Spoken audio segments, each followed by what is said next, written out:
Alrighty, so the Cali Clasico have just finished a couple of minutes ago, and yep, unfortunately, Portland Timbers, Minnesota United, Vancouver Whitecaps, and also what was the other team? Real Salt Lake.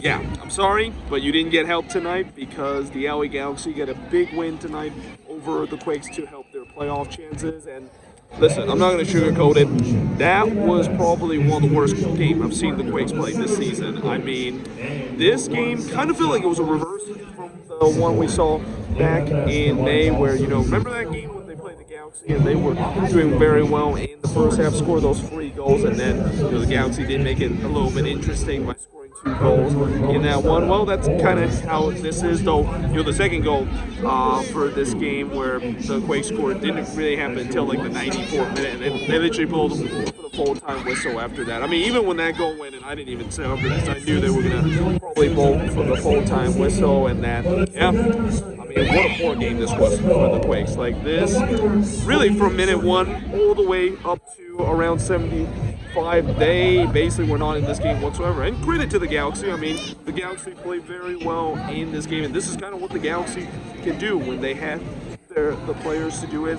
Guys like Chicharito was playing very good, especially for Ricky Puig, who I think he single-handedly has changed this team this season and have guided them to a place where, this team was in a free fall a couple of weeks ago, and now they've got themselves in a very good position in terms of making the playoffs. But overall, like I said, for the Quakes, this was just an absolute horrendous performance. The movement of the ball was slow, the attack was non-existent, the defense was also non-existent in the first half. I mean, again, overall, just a terrible performance by the Quakes, and certainly the worst performance I've seen the Quakes have played here at Stanford Stadium. Now, the other thing I also wanted to mention throughout this game is that, the turf, this was kind of an issue coming into this game. I was worried, whether if there's going to be football lines overlapping the soccer dimension, and it wasn't. So give credit there to the Stanford grounds crew there. They did a good job in terms of not doing that. And, there was a little bit of fade of Stanford kind of logo, right? Well, actually not the logo, but more like the at the end zone there. But other than that, it was pretty good in terms of the fact that the football dimension didn't overlap the soccer dimension. But one thing that was a problem in this game was definitely the turf. I mean, the turf was not good in this game. You can see on the side that I was watching, there was some big divots that was on the turf, and that players were just losing their footing very much in this game. Kind of almost reminds me of, how Avaya Stadium, or PayPal Park as they call, well, I'm going to call it Avaya Stadium because this is back when the Quakes had issue with that turf, and it feels like it was kind of the same thing. I mean, the players were kind of slipping left and right throughout this game, but again, that should be not an excuse in terms of how the Quakes play in this one, and that, again, just absolute awful performance. I mean, the only standout I would say has to be Nico Zakaris, who, making his debut in this one. I think after this performance, you got to say he has to get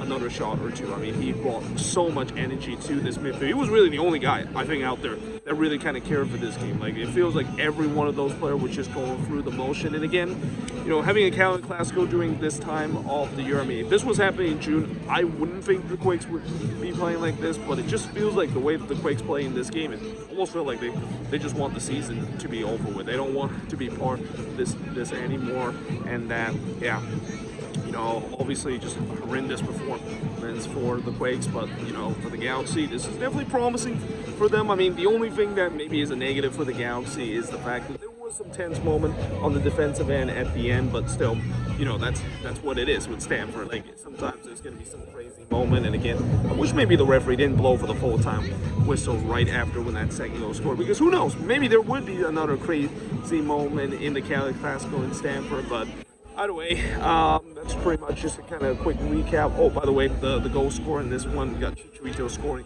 the first goal, and then Bregman scored an absolute goal.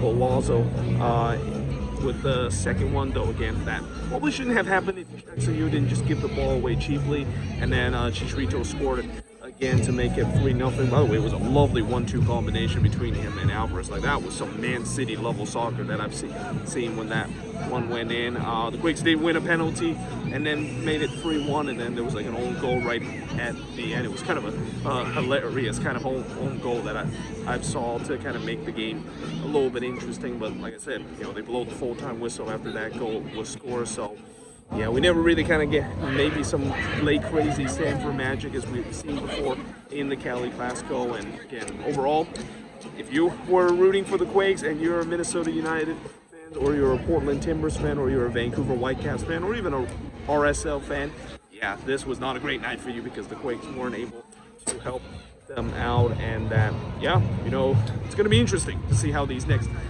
couple of weeks going to be, because I think pretty much almost everybody have played 32 games. I think only the Seattle Sounders haven't done it, and they play against FC Cincinnati, and that's going to be a very interesting game, and a game that maybe is an absolute must-win if they want to stay off elimination. But overall, it's going to be interesting to see how these last two games is going to go, and especially the next game when the Quakes do play against Minnesota. Like, my best hope is that the Loons, that's the game where you feel like they have to win, with the way that they're now in 7th position and that they're only 2 points above the red line, and that after seeing this kind of performance, I would say that maybe the Loons might have a shot, because of the fact that next week, if Reynoso is going to be back, which I think he is because he was suspended last game, and then Fragapane comes back and then Palmaria comes back, I think that should be good enough. The only thing I'm worried is the defense from the Loons, which again, that could be interesting with the way that when you have two teams that don't play